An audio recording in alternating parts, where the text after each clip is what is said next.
És un poema d'un poeta turc, Nakim Hikmet, que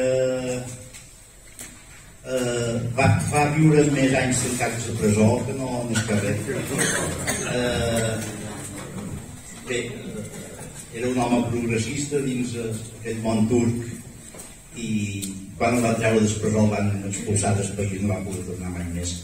Aquest poema el va musicar Manos Loïsos. Manos Loïsos és cap part de la cançó, diguem-ne, popular, reivindicativa grega, sobretot a l'època de la dictadura dels cornets.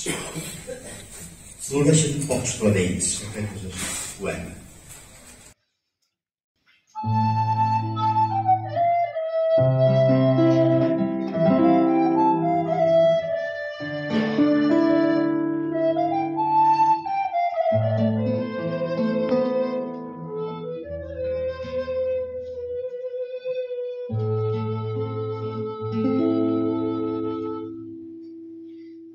Floreixen pocs clavells en el jardí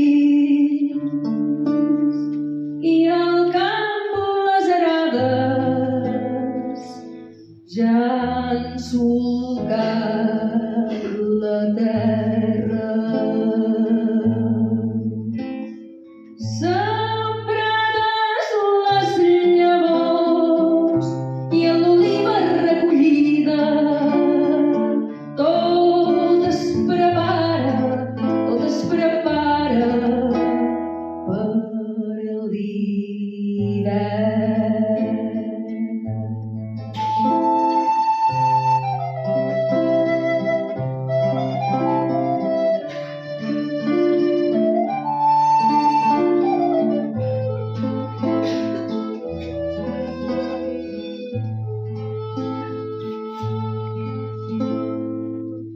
I jo,